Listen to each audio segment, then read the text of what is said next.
Do you like movies, comic books, science fiction, and more? Then you've come to the right place. This is the Rebel Radio Podcast. You can find us at therebelradiopodcast.com. Follow us on Facebook, Instagram, Twitter. Thank you for listening and enjoy the show.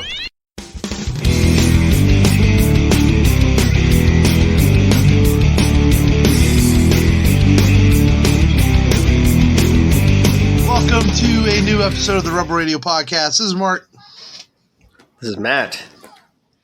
This is Long, the Heaven Boy. The what boy? Heaven, like Hellboy, the Heaven Boy. Okay. I thought I'm not even going to say what I thought he said, but it was nothing like that. Why are y'all looking at me? Never mind. Man, y'all have dirty minds. I'll just assume the worst. I'm actually looking at my Amazon account. Oh, okay. So No idea what you're talking about. No idea. Butt plugs and stuff. Man,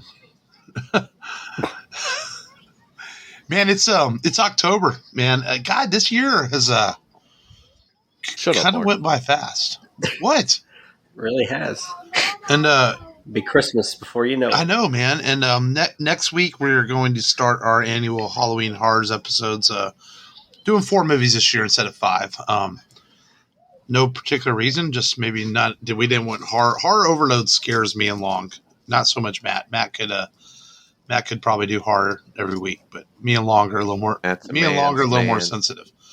So I don't like to be scared before I go to bed. That's okay.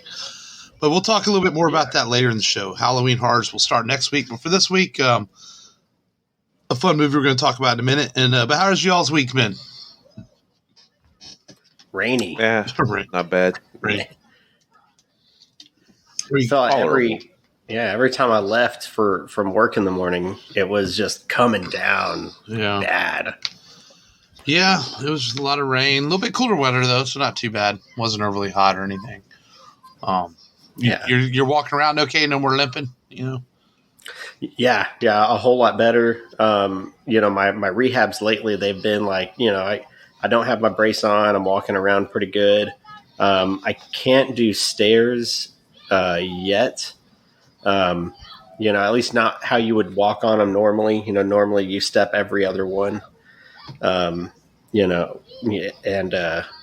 to step up to one, and then, with both feet, and then I can step up to the next one, and then the next one.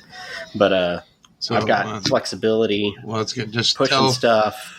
Tell Jackie to keep the heels in the closet. Heels in the closet. You'll be all right.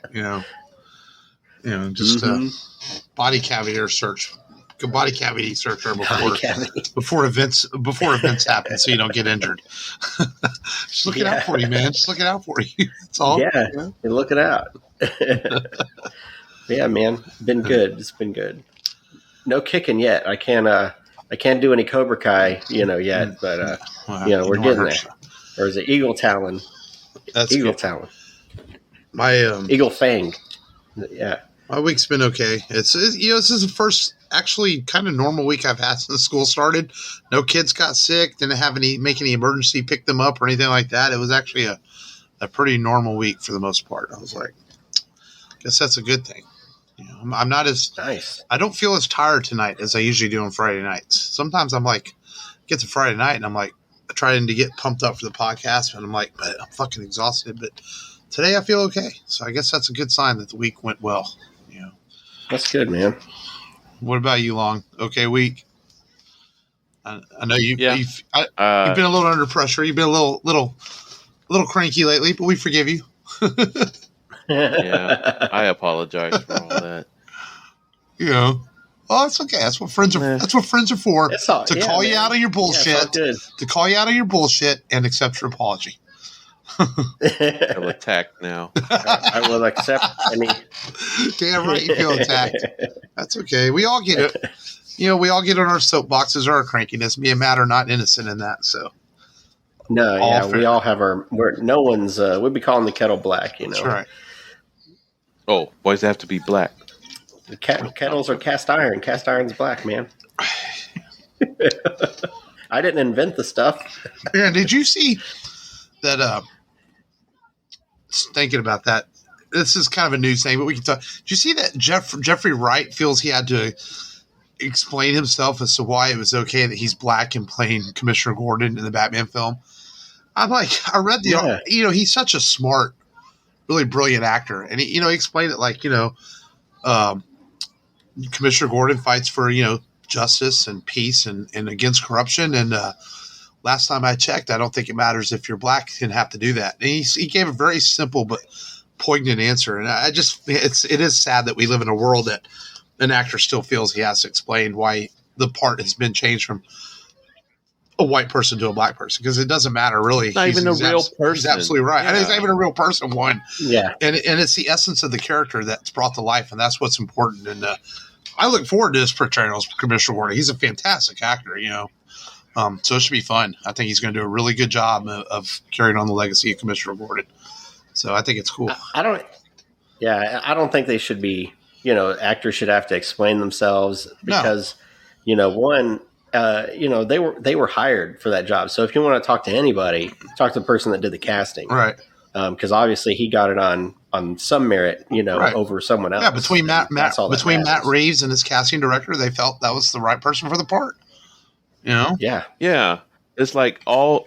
Yeah, it's ridiculous. I just didn't know if you guys had seen the article, and I read that, and I loved what he said about it, and I just felt like, I felt almost sympathy for him that he felt he had to explain that, because he shouldn't have to. He should be able to just do his job as an actor and let the screen voice itself, and which I fully expected to. We're a couple weeks away from the trailer, and I'm as a Batman fan, I'm actually pretty super excited for this. I really think Matt Reeves, we just did Rise of the Planet of the Apes, and Matt Reeves, of course, did the follow-up movies to that, and I really think he's a solid director, and I think it's going to be good. I think it's going to be a good Batman film. So, oh yeah, and I think Robert Pattinson's going to really surprise people and kick it out of the park. I really think he will.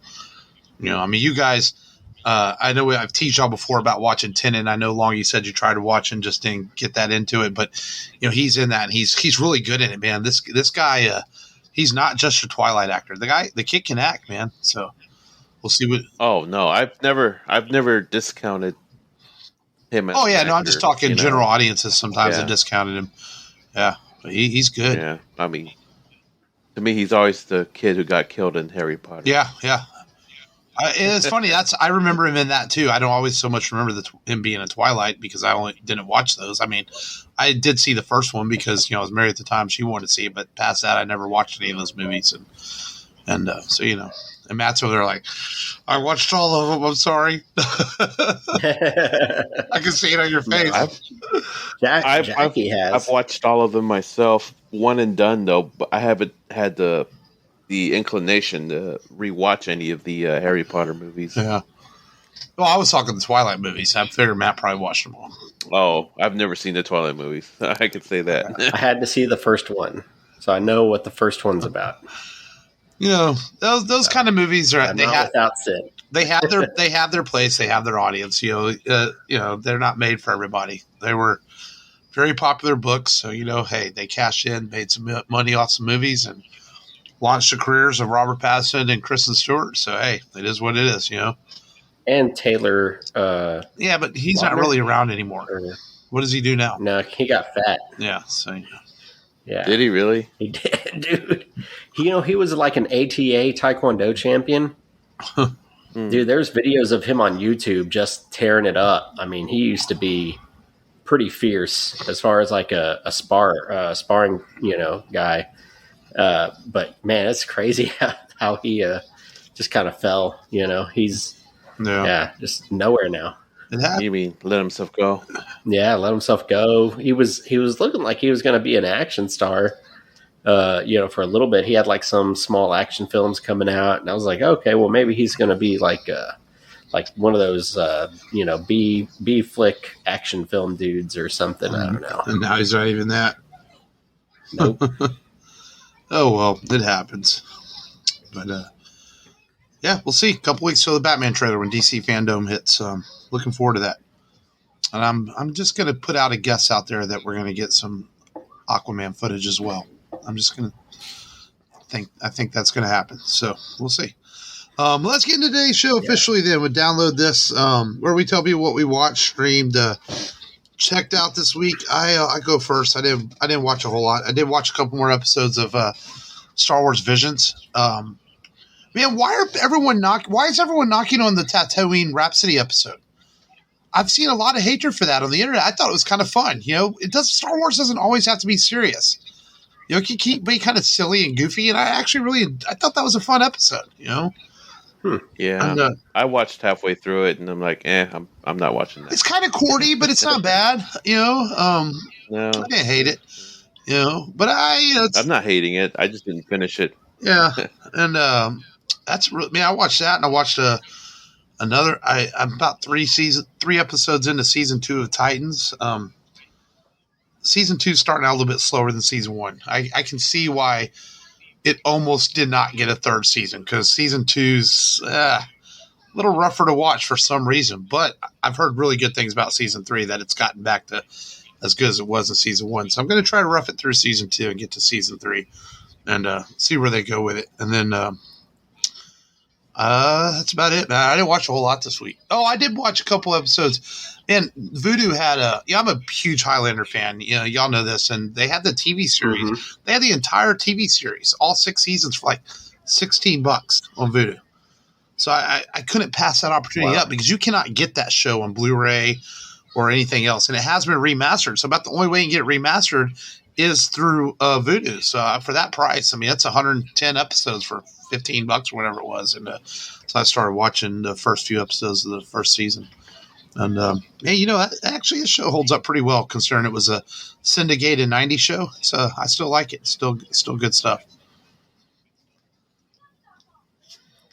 Not bad.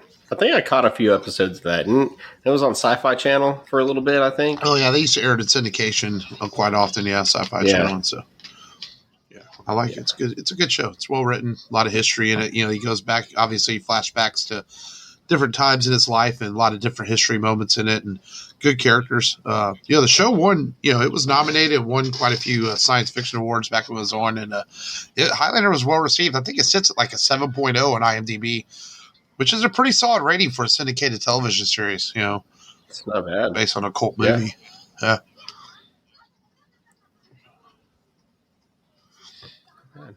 What'd you guys check out? I'll go next. Yeah. I actually started watching some of Star Wars Visions, and I really do like the first episode. But I also like the last episode. It had a very interesting twist at the end of it.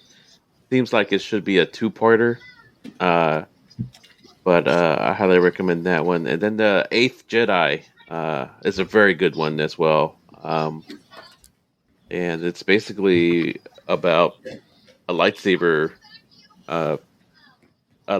forger or blacksmith, or lightsaber smith, who creates 8 lightsabers for the surviving Jedi, and it's up to his daughter to bring it to them. That's another nice little twist in the middle of that episode as well. Great action in that one, and I highly recommend those episodes for sure.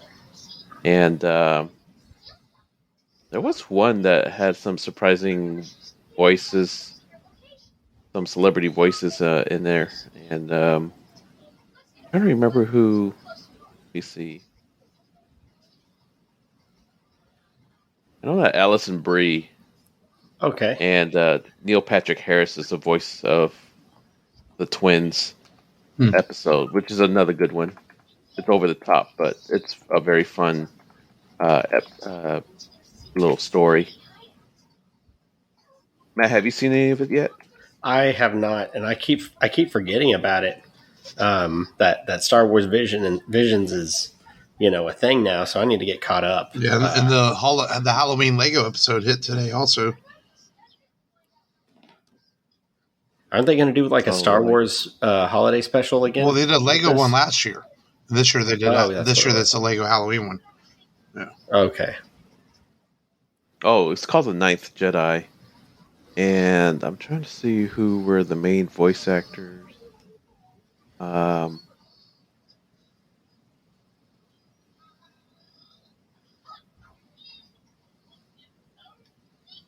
Masioka. I haven't seen his name in a while.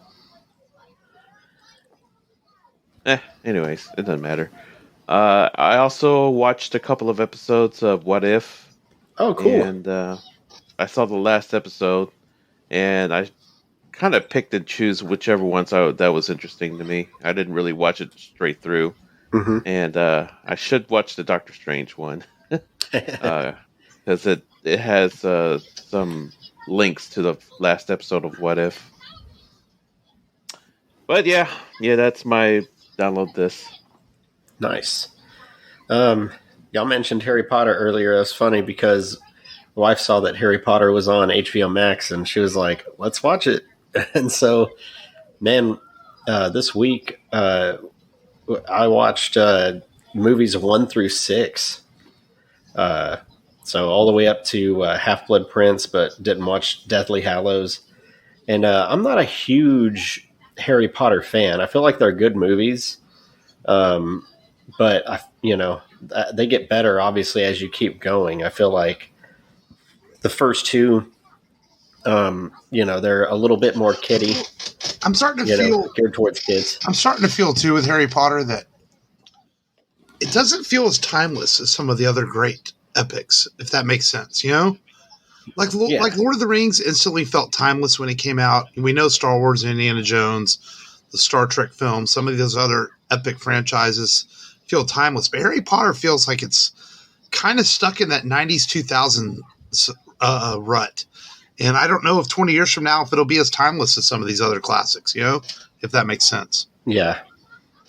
No, yeah, there's definitely, it's if I had to make a timeless sagas or timeless series, movies, like movie list, then Harry Potter would be towards the bottom for me as well. I mean, it's not Star Wars, it's not Lord of the Rings, it's not, Ninja Turtles, to me, it's like, but it's probably on the list. They're entertaining for what they are. Yeah. Yeah. And that's kind of your generational. It's a generational kind of franchise. Yeah. Well, for Matt, it was like what 2001. So it's like 15 when the first one came out. How old were you when the first one came out? 15. Matt? Yeah. 15. Okay. Mm-hmm. Okay. I thought you were younger around that time. Oh no. Okay. But Jackie really likes those movies. Like she'll watch them over and over and over again. I can too, but I'll be prompted. I have to be prompted. I think 4 is good. I really like 4 just because of the good and evil. Everyone likes a good and evil. Is that story. The one where they introduced Gary Oldman's character? That's the one before. Oh, that's okay. Prisoner of Azkaban. See, that's the one I like. I think that one's really good. That one's good. Yeah, that's when I felt like they started getting good, started getting a little bit more older teen, young adult kind of thing. And they moved on from the elementary school type stuff from like Chamber of Secrets and Sorcerer's Stone. But yeah, they're on HBO Max if you want to check them out. I didn't watch any What If this week, so I'm behind an episode. Long seen the most recent one. I haven't. Need to get started on Visions, like I said earlier. I tried to get started on Crime Macho. I started it. I heard it's kind of a slow burn. Yeah, it was slow starting out. I kind of got distracted, and I need to pick back up again. But Clint Eastwood looks like Clint Eastwood in it, Yeah, I'm waiting for fucking Snake Eyes to hit Paramount Plus just so I can watch it, even though I heard it's not great. Because I thought Paramount Plus was doing the 45 days after. The damn thing came out in July. I don't know why it's not. It should be on Paramount Plus by now. It's been 45 days. You're not talking about They're embarrassed by it. You're not talking about the Nicolas Cage movie? No, the G.I. Joe spinoff. I wanted to watch it just out of curiosity. Oh, okay. I was like, they are ashamed of it. Because The Quiet Place 2 is already on there. It's like, why is Snake Eyes not on Paramount Plus yet? Yes, it's a better movie. Oh yeah, I agree. And I need to watch Quiet Place too. I really want to watch it because I like the first one. And but yeah, I mean, I want to watch. If I'm paying $5 a month for Paramount Plus, I'll watch Snake Eyes once it hits. But like you said, they're probably embarrassed by it. But oh well. Well, let's get into today's featured film then. A movie that Universal Pictures was certainly not embarrassed by because they're the ones who swooped in and saved the day with this film because Relativity Media had no interest really in making a sequel. So they allowed Guillermo del Toro to shop the film, and Universal said, come on, we'll make the movie. And that's how the Hellboy sequel got made. And in 2008, we got Hellboy 2, The Golden Army. I think I summarized last week. Anybody want to take a crack at summarizing? Matt, it's been a while. Yeah. Essentially, we start out with some lore about this Golden Army and how it was so powerful and erupted destruction against amongst a war between magical elven, creatures and men, in distant past. Wait a minute. I'm sorry. We were supposed to watch Hellboy 2. I watched Hellboy 1. Ooh. Are you serious? Hellboy 2, baby. Yeah. Do you remember Hellboy 2? I just glanced at it. He said Hellboy. It's like, oh, okay.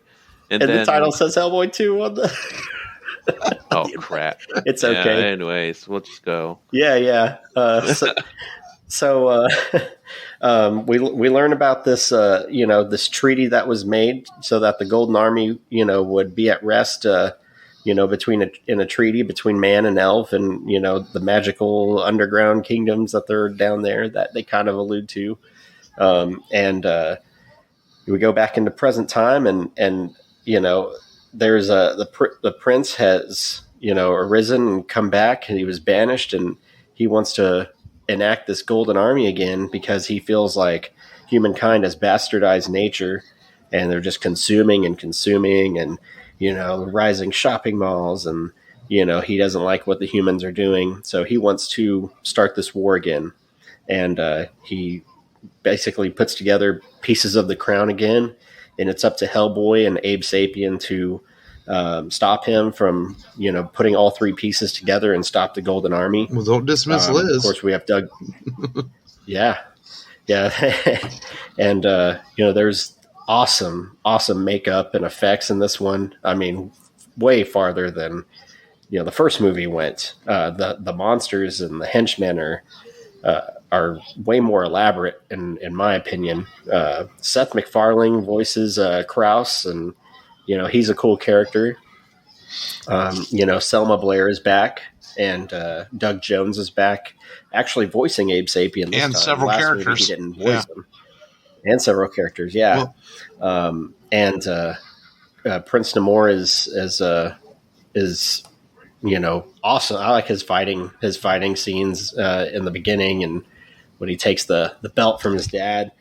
A lot of cool lore in this film, and a lot of cool makeup. Mm-hmm. And it was fun watching it again. Definitely made me realize, how visionary, how awesomely visionary Guillermo del Toro is in his makeup, and just how he put together the story. Mm-hmm. I like the book in the beginning, even though it's got like the little wooden people in the beginning, fighting. It works. It was cool little touch. Yeah, works. I saw this movie when it came out. I didn't see it in theaters, but as soon as it came out on DVD, I saw it, popped it in the old DVD player. I probably had a combo player at that time. I think I had a DVD VHS in 2008. But it was, I remember it being cool then, and it's still cool now. I wish there would have been a sequel to this. I felt like it warranted a sequel. Yeah. But I know there was some studio stuff that happened. Well, there's setup in this for a sequel. They allude to it with a few things.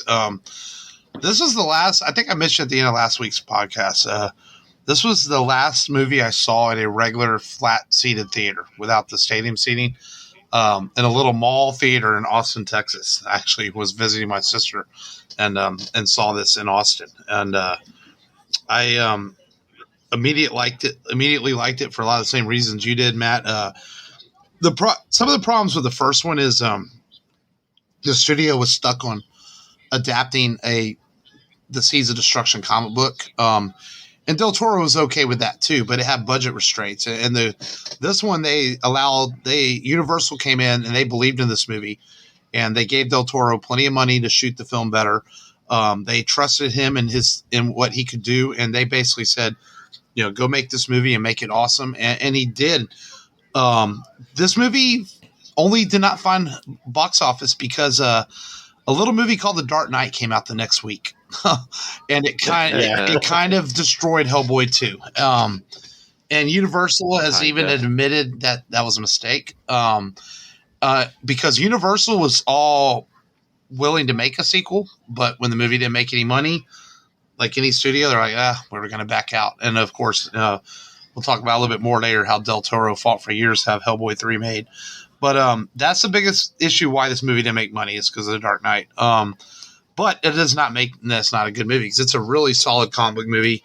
Like you said, there's some great lore behind this. We're able to get through the origins that we had in the first one, so you're able to jump right into the action in this film, and it's loaded with a lot of action. Ron Perlman's very comfortable in the character by the time he gets to this movie, and he's great in it. Selma Blair is really fantastic as Liz. I felt he wasn't given enough to do in the first one, and she's given a lot to do in this one, and she's really good in it. And then, of course, Doug Jones is always amazing with him and his characters he plays. He's worked with Del Toro for a long time now.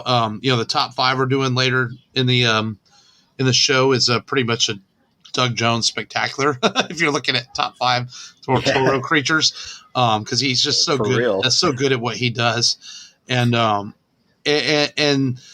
characters are all given more to do with each other in this movie to play off each other. They feel more like a little superhero team. The BPRD instead of just Hellboy and his friends. It's more like a team. And I really, like you were saying, I like the bad guy in this, the Prince. He's one of those bad guys that's given a motive that you, even though he's an underworld demon prince or whatever he is, you kind of can relate to where he's coming from as to what his motives are, and he's not just a bad guy that wants to take over the world or wants money. And he's well written, and I like the way I don't have the actor's name in front of me. I like the way he plays him, kind of calm, cool, and collective. He's not like overly sinister. He's not like trying to steal the screen by being like, oh, I'm a master villain. He's just really just plays it cool, and the girl who plays his sister does a fantastic job too. Luke Goss. That's right. And then not only that, the set designs of this film, I mean, it looks like it pops right off of Mike Mignolia's comic books, and that's what's really great about it too. And it's just a well put together comic book film that does set up lore for a sequel that never happened. There are some talks in there about a possible. I think they mentioned a possible greater battle coming, and and things like that. And but we never did get the sequel. Long, what do you remember from Hellboy 2, even though you watched the wrong movie? I do remember going out of my way to watch this film just to complete the fact that I've seen the first one and I want to watch the second one just to see if it was good or not. And, I remember watching the film. I didn't really quite take to the villains as much. Mm-hmm. I couldn't really... his motives were understandable, but I just didn't really care for him. If that makes sense. But I do like everything else, though. I do remember I was impressed with the German, the new member who's like a fog, yes, a walking fog, and I thought that was amazing practical effect considering what went into designing that character. I do remember a giant demon scene at towards the end, right? Oh yeah. So, but yeah, I only watched this movie once, unfortunately. I didn't watch it as many times as the first movie. But I do remember I did enjoy the film towards the end because it picked up with a duel between the elf and Hellboy. Mm-hmm. So, yeah, a one-on-one. There is a one-on-one, right? Yes. It's actually good. a really good fight sequence too. Yeah, where Hellboy realizes, like, because he fights him earlier in the movie, right? Man, I just watched it, but I'm having a brain fart, and he beats him. Yeah. So Hellboy has to learn to fight him on his own terms by using his abilities to jump around. He uses demon abilities, and it is a really good fight. Well choreographed. You know, Del Toro is obviously a master of setting moods in his films and set designs, but he can direct action pretty well too, as he's proven with the 2 Hellboy films. You know, I think he's also he can do some action. Yeah. I think this villain's much more interesting than Rasputin. Mm-hmm. I feel like in the first Hellboy, you're more interested in the lackeys, you know, versus the main villain. You know, you had the guy that cranks himself up. You know, that guy's cool, but he's way cooler than Rasputin. He don't even say nothing the whole movie. Oh, I know. But this one, man, so many good characters. I mean, the beast with the hand that just launches. He's got a hand like Hellboy's, but it launches with a chain. Oh, Wink, yeah, connected. Wink, yeah. And then the troll goggles, that was cool. Yes, we can see you. She's about to eat the cat. I'm not going to stand for this. Yes, because Hellboy has a thing for cats. Yeah, yeah. And then it's funny whenever the practical effects that Long was talking about. We see the Tooth Fairy little demon come to life, and he's talking to Krauss, and he's like, he says you're dumb and not very bright, and a brute. But it's cool. There's some good humor in there, just enough humor. Oh, Ron Perlman's good. The scene where Abe and Hellboy get drunk is great. You know, Doug Jones and Ron Perlman do such a good job with that scene. It's funny, a bit emotional too, but it works in this film so well. You know, because these two, you know, they're partners, but they're also like kind of realize they're best buddies too. Because who else do they have in this world, you know, except for each other? You know? I do remember that there was a conflict between Selma Blair's character, Hellboy. I think that's in this movie that they addressed. Was it control issues on Hellboy's part about her going out and stuff? Yeah. And then she reveals that she's pregnant with his baby at the end. Right. Oh. Yep. Ugh. Yeah. Hey, you know, I mean, yeah, man. I don't remember. Dick. Yeah. Charlie Hunnam almost played Prince Nuada. Interesting. Where's he from? Who? Charlie Hunnam's You mean Charlie Hunnam? Hunnam, yeah. From Sons of Anarchy. He worked with Del Toro in Pacific Rim. You know. So yeah, he's worked with him before. Well, I worked with him after this. Matt doesn't watch shows about criminals, Mark. You know that. Hey, I've only watched Super Troopers. I've only seen the first season, and I've always wanted to go back because it's really good. Sons of Anarchy is actually really, really good. I just never got back to finish to get more into it. I was watching it. It was around the time the divorce started happening. That's what I'll just say that, and I think that's why I never got back, because me and her were kind of watching it together, and you know. Maybe that's why, but it's actually a really good show. Yeah, you know, this movie, it's a shame because this movie is really well done. I actually like it better than the first one, I think. And you know, it sets up things for a sequel, but unfortunately, what was Universal thinking? I mean, did they not, know, like, let's put this movie out the week before The Dark Knight and think it's going to capture audiences? And, for real. Maybe at the time, because you got to think Batman Begins did well, but it didn't do super well. So maybe they were thinking that The Dark Knight was not going to be the massive hit that it was, Obviously, The Dark Knight hit with extremely good reviews. I mean, it's still probably the best comic book movie ever made. And maybe it's just something Universal didn't see happening. That's the only thing I could think. They just didn't expect The Dark Knight to explode like it did, and explode it did. I mean, I've said before, I think The Dark Knight is the last movie I remember standing in line to go see. And Hellboy 2 though just got caught in that grip, unfortunately, and wasn't able to find an audience at the box office to make enough to get a part 3 made. And of course, a few years back, Perlman started talking it up, and so did Del Toro, and they had the internet trend of Hellboy 3 trending and try to get it made, and Del Toro and Perlman both tried like hell to shop the film, and unfortunately nobody would pick it up, which it's just, I still find that so bizarre in this age of comic book movies. This movie came out in 2008, the year the MCU started, and you would think that in the age of comic films that, man, why the studio wouldn't, even after he won an Oscar, the studio still would not give him a chance to try to do, one more film. It's unbelievable. And Del Toro's talked about that. He goes, not that I want to use my Oscar clout, but I can't believe I couldn't get this movie made.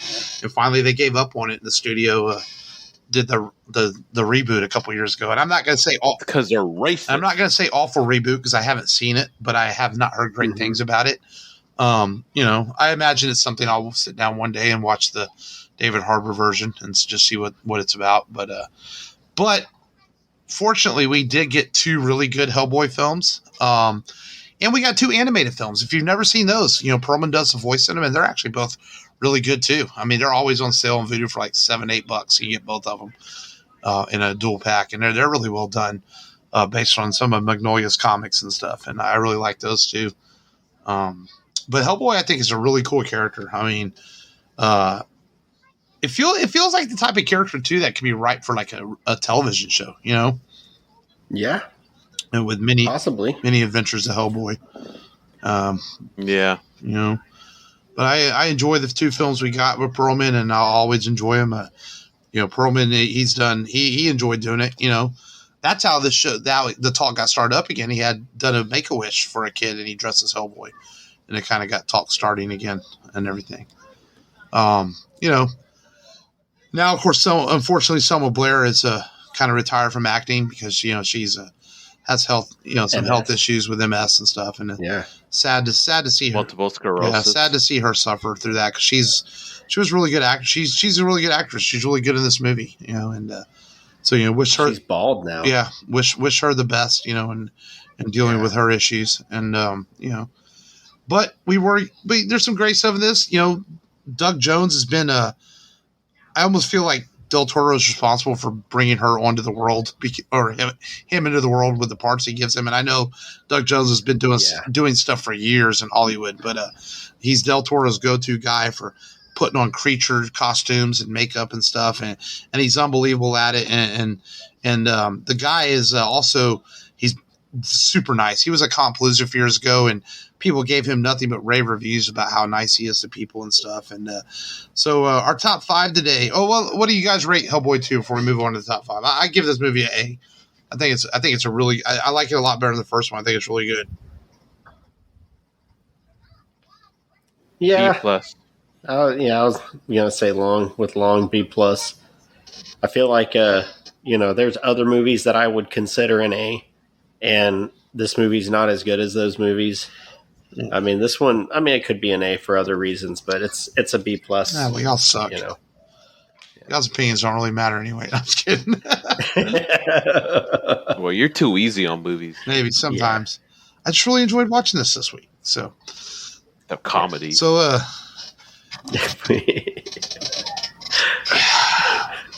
anyway. So that brings us to our top 5. We thought we'd look back at Guillermo del Toro as amazing creatures in his films. So we thought we would look back at our 5 favorite creatures from his films of his career. And who wants to go first? I'll go first. I haven't started in a while. So number 5, I've got Abe Sapien. I think he looks just really cool. The webbed hands, the eyes, the breathing apparatus. I think he's a cool creature. He can read people just by touching them. So Abe Sapien, man. See, and he's smart. I'm gonna let Long go next, but I already took a different route with this because I tried. Those characters were already created on the comic book page, so I tried to do stuff that he actually created for his films. That's just the route I took. Oh, okay. My number 5 is actually those mimic cockroach monster creatures. That was the first Del Toro movie I've ever watched, and it's probably one of the few horror movies that they actually killed kids and stuff. That was a shocking movie to me. Yeah, that's a good one. The mimic roaches. I forgot about that. At number 5, I have a tie. Both these creatures from Hellboy 2, and it's the work that's done on the goblin that leads them into the tombs. I think it's just a really unique take on a goblin and the way he has to carry himself behind him, and he can't go up the steps, and he's given a lot of personality with his character, and he's just kind of creepy looking. And I tie him with the Chamberlain when they walk in, and he's kind of no face and weird hands, and he's not really so much scary, but just cool design work, on those two characters. Sure. Number 4, I've got the monster from The Shape of Water. I think, obviously, kind of a play off of the creature from the Black Lagoon because that's what it was supposed to be. But, do a really good job with them, My number 4 is Pan from Pan's Labyrinth. I thought it was pretty impressive. Oh, yeah. Yeah, at number 4, I have the Fawn also. Pan. That movie, you guys know how I feel about Pan. It's still my favorite Del Toro film. I love Pan's Labyrinth, and the Fawn, the work on the Fawn that Doug Jones does and brings him to life is just as menacing, but yet kind of beautiful quality to it. Because when you first see this creature on the screen, you're freaked out about it. He's scary the way is with Athelia and how it's how you say her name, and he's just real kind of strict with her. But yet, once you realize he's like this spirit guide and he kind of calms down, there's like this friendly quality to him, if that makes sense. And just remarkable film work. I have Pan / the Fawn at number 3. So not 4, but 3. There Doug goes Jones does a fucking great job. dishwasher again. I know, the dishwasher. And that's probably a top 2 character from Pan's Labyrinth. Jackie's saving the day. Yeah, she is. She's gonna go over there and stop it. Thank you, Jackie.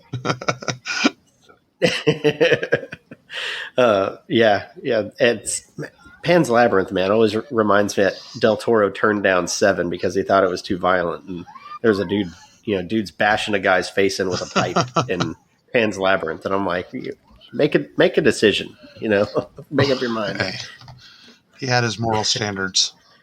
He did.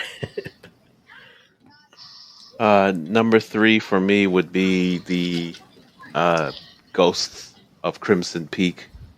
I thought they were really not scary in a way, but very macabre, a very demonic quality to the specters. I haven't seen that. I need to. As big of a Del Toro fan I am, I just haven't seen that movie yet.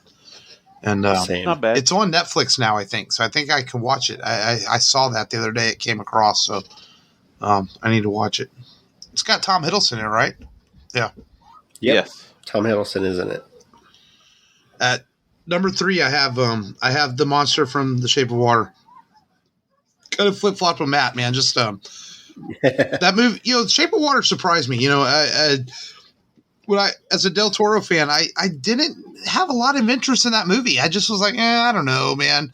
Del Toro doing a love story about a monster. It just kind of was like, But then when you watch it and the performances in that film from Michael Shannon to I can't think of the girl's name, and then of course Doug Jones playing the monster. It's just it comes together in such a wonderful motion picture, and it turned out to be above my expectations. I really like the movie quite a bit, and then the monster is a fantastic creature. And Michael Shannon is such a fucking asshole in that movie. Oh yeah, good lord! For real. When he dies at the, it's one of those villain deaths that you want to share the screen because you're just like, yeah, you get what you deserve, bitch. Because he's so fucking evil in that movie. Yeah. Number 2, I've got the Angel of Death from Hellboy 2. The no eyes, and then just the big plate-like face. I mean, pretty scary looking too. Yeah. Yeah. Number 2 are the mechs from Pacific Rim. Oh, cool. There's such a huge variety of them, especially if they're mechs that are made from each country that's helping defend against humanity. You have the Chinese mechs with the swords, and the Russian mechs with a big bucket head. It's kind of funny. And then you have the American mech with just the Jaeger. Yeah. So that's such a fun movie. Yeah. It is. It's one of those popcorn flicks you can put in, kind of like Star Wars and other ones, that you just sit back, relax. You can get up, go to the kitchen, come back, keep watching, just enjoy it. It's just such a fun movie. Good flick. At my number 2, I'm same as Matt, Angel of Death. Man, what a fucking creepy creature. I kind of forgot about that until I watched Hellboy 2 this week. I'm like, God, this thing is really freaking scary. But at the same time, I could buy like a 12-foot action figure, have it sitting up there so people talk about when they walk in because it looks so cool. Oh, yeah. What a great design. Maybe not as good as my number 1 design, which I have a feeling we're going to have the same number 1, but still a really, really good design. Yeah. Yeah, which was Doug Jones also from everyone's list. Doug Jones and they put him on stilts, and he couldn't see a damn thing, and he told them, "Don't let me fall down, people." So, he couldn't see. He said he could hardly breathe in the costume, and then he had to do the motions in the set and get it recorded real quick, so they get him out of suit. Then they did the Angel of Death's voice by recording it. He recorded his voice at a high octave and a low octave. They mixed it together to give it that creepy voice that the guy that he had. Man, and that's cool. It works well. Such an awesome creature for such short screen time. But it's memorable. The Goblin, yeah, the Goblin had short screen time too. But it's memorable as fuck, though. So. Yeah. Number 1. I mean, I think this is going to be everyone's number 1, or at least 2 of us. The Pale Man from Pans. I think that's just as creepy as hell. You wouldn't want that thing chasing you down a hallway. And he just does it so well. I mean, the way, he physically, makes that thing terrifying. Doug Jones, it'll give you nightmares. It'll give adults nightmares. But, man, the Pale Man. He looks like Mitch McConnell. Mitch McConnell, if he sat soaking in a river for a couple weeks and then woke up. My number 1 is actually the giant monsters from Pacific Rim. I just like giant monsters. So nice.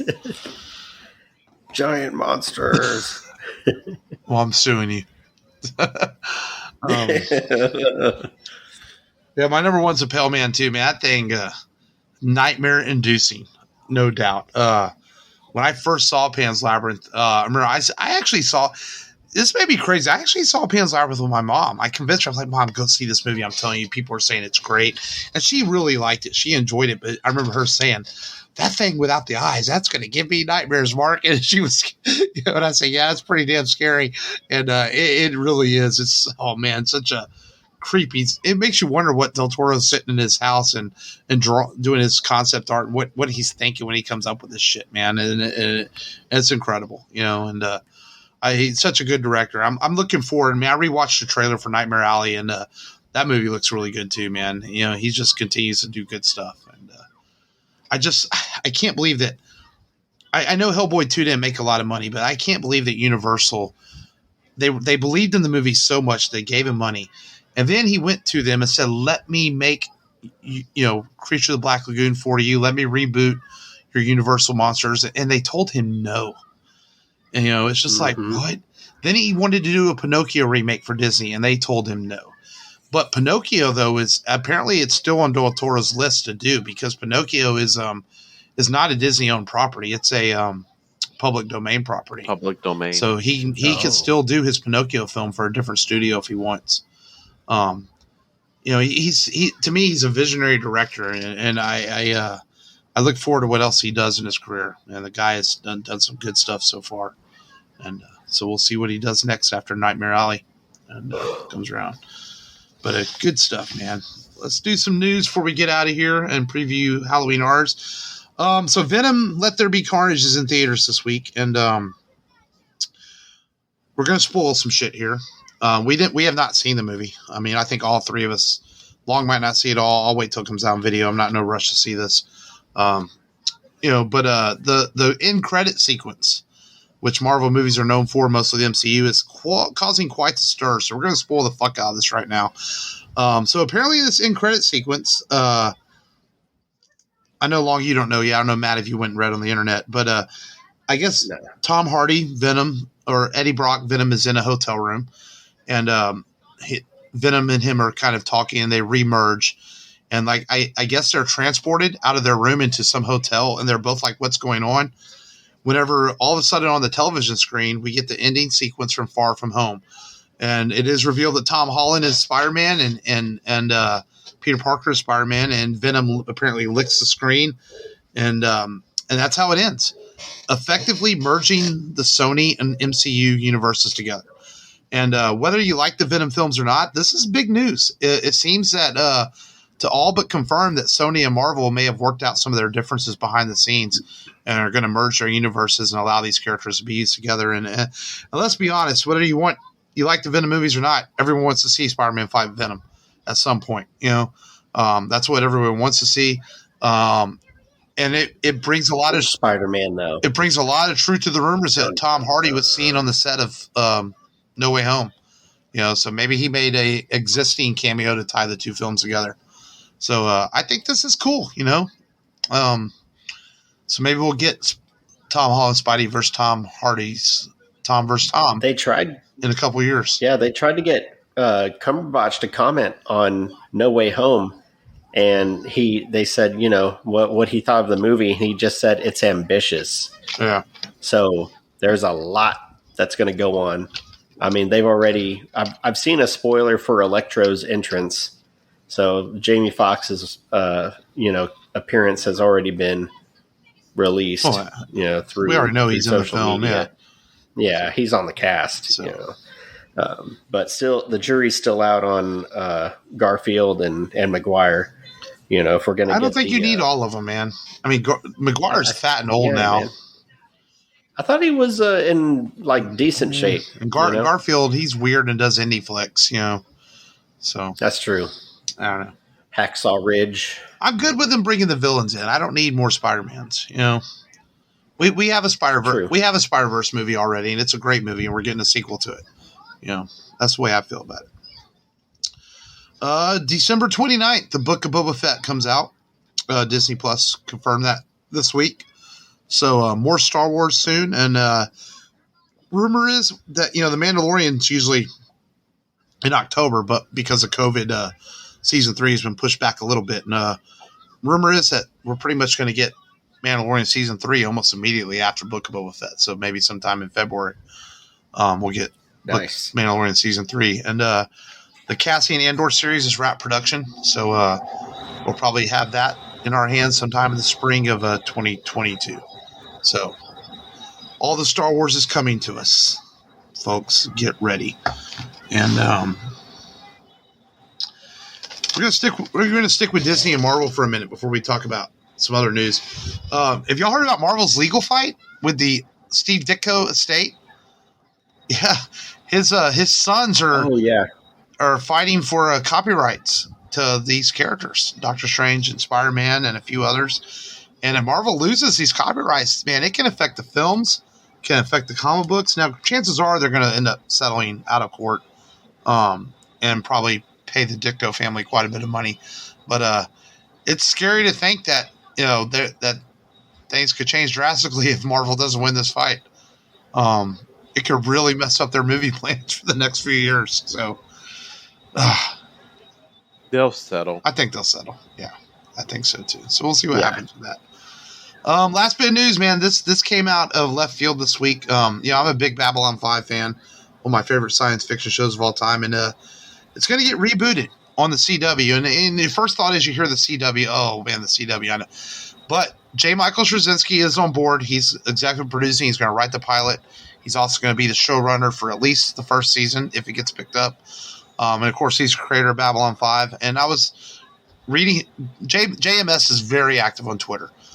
Very straight with the fans, and he talks a lot of stuff. And he was saying, the reason he went with the CW is he said that they're the only network that gave him a chance to do it the way he wants to do it. Most of the other networks wanted to stick their hands in it and say, well, we want to do it like this. Or he even mentioned how that, you got to make sure it's woke or whatever, this and that. And JMS was quick to point out that, hey, the original Babylon 5 dealt with social issues. He goes, I think I know what I'm doing as a writer. Trust me in this reboot that I'm going to handle things properly. And it makes me feel a little bit better that he's involved in it, because the original show I don't think needs to be rebooted. But with the original creator behind it, hopefully we'll get some fresh take on it and tell a good story just like the original show did. So we'll see. Long, you were a Babylon 5 fan, huh? Yeah, man. I remember freaking Wednesday night was the greatest night of the week for me because 7 o'clock was Babylon 5, and then 8 o'clock was Star Trek Deep Space Nine. 2 hours set aside every Wednesday. I remember I used to have fights with my girlfriend at that time. She would call me on the Wednesday. I told her, stop calling me on Wednesday night. I will this is my nerd time. This is my nerd time. This is my time. Calling me. And she would still call me on Wednesday. And I know she's doing it on purpose. It's like, and then I would tell my mom, it's like, don't pick it up. Don't pick it up, Mom. Don't pick it up. If you pick it up, you tell her that I'm studying or doing homework. That's funny. That's a good story. Yeah. So, man, Babylon 5 had me. It was a very, very cool show. Well, my thing. Great character. If the reboot's no good, you still always have the original. But with JMS on board, I'm willing to give it a chance, and we'll see. He already says it's not going to be the same story. He's going to tell a new story with a fresh perspective. So we'll see how it goes. And I've implored Matt. Now, Matt, I think they're on HBO Max, Babylon 5, man. I'm telling you, man, if you have the time, watch that show, man. I think once you get past the first season, it's amazing. The first season's a little rough, only because it was fun. But there's some stuff in the first season that's really important to the story later on. Okay. But it's such a good show, man. I mean, it's one of the best science fiction shows you'll ever watch. I don't think you'd be disappointed at all if you were to take. Yeah, you don't really have to watch the entire show. You can just watch it up to season 5. Yeah. So, well, that's only 5 seasons. Yeah. Or is it season 4? Because the last season is like. Yeah, you can't. A trash season. I mean. Well, there's some good stuff in season 5, but you're right. The essential story finished after 4 because they didn't know they were going to get a 5th season. So they kind of ended up tying up everything in the 4th season, and then the 5th season kind of becomes almost a epilogue of everything that happened. So yeah, that's a good point. But good show. So we'll see how the reboot goes. Babylon 5, and and he mentioned too about the reason you have to reboot is he said honestly because a lot of the actors have unfortunately passed away. There's only about 4 or 5 original cast members left, so kind of hard to redo the show with some of them have already left us. So so we'll see. And then one last note on it. One of the girls the girl that played Lita on the original show, she kind of, I don't know if she was supposed to slip this, but she slipped this on her social media that all the actors that are still living have all been contacted about potential cameos in the new show. Because they have to start the contracts early on that. So I'm not sure if she was supposed to let that out, but she did. So we'll see when that comes out. But that's all the news I got for today. Let's preview. Man, next week we are going to kick off our Halloween Horrors Month for the month of October, leading through Halloween. Hopefully, Long and I make it through it safely. Actually, this year we're only doing really one hardcore slasher film, but we are going to be covering our kid movie this year is Coraline. We are going to cover Hellraiser 2 to have some fun after watching Hellraiser 1 last year. We are going to cover the 1978 sci-fi horror classic Invasion of the Body Snatchers. And we're going to kick it off next week with the Francis Ford Coppola directed Bram Stoker's Dracula.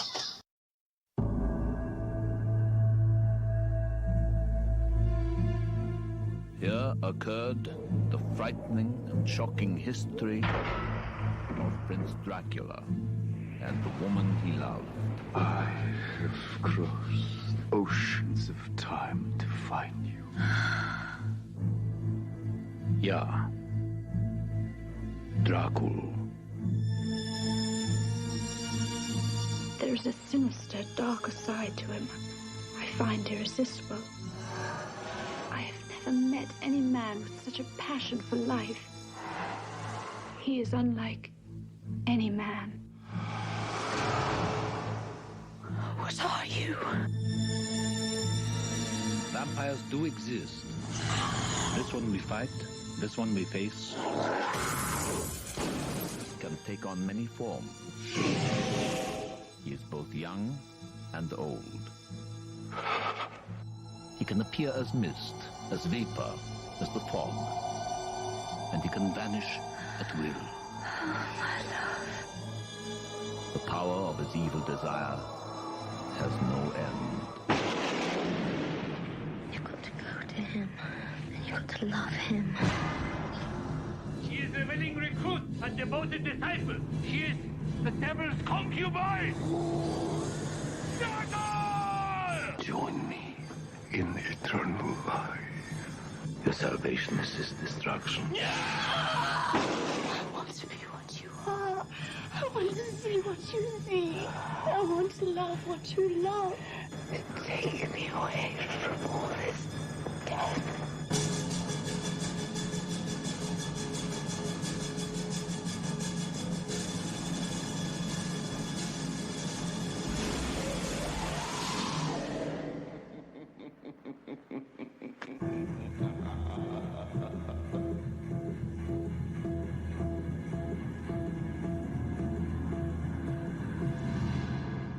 Make no mistake, he must be stopped.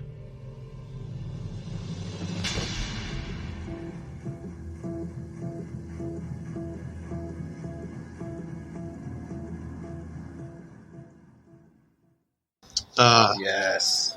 I only seen this movie once, guys, so I'm not super familiar with it. I don't really have an opinion whether I liked it or not back when I saw it because I've only seen it one time. So I'm gonna give it a shot this week and watch it again, and hopefully I enjoy it. I have a feeling, if I remember right, it was one of those movies that I watched because this came out 96-ish or so. That maybe even later than that, 92, right? Yeah, maybe so. And Earlier. Yeah. And I think it came out shortly after Point Break, so Keanu Reeves was starting to become a star, and they put him in this movie. And I think De Niro had done. Yeah, I think it'd been one of De those. Niro had done Mary. Oh yeah, go ahead. Sorry, go ahead. Yeah, De Niro had done Mary Shelley's Frankenstein, and Gary Oldman was like, "I want to do a monster movie," so made him want to do this. He really wanted to play Dracula. I think I remember watching it and maybe just wasn't mature enough at the time, if that makes sense. Mm-hmm. Kind of like Heat. When I first watched Heat, I didn't like it that much. Then a few years later, I really enjoyed Heat.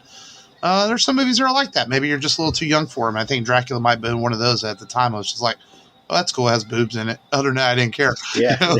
And they're all biting Keanu Reeves. Yeah. Monica Bellucci. Monica Bellucci's in this movie. A very young Monica. Oh, okay. She's one of the brides that gets naked. So yeah. I don't even have to watch it again. So that's next week as we kick off Halloween Horrors with Bram Stoker's Dracula. It should be very terrifying.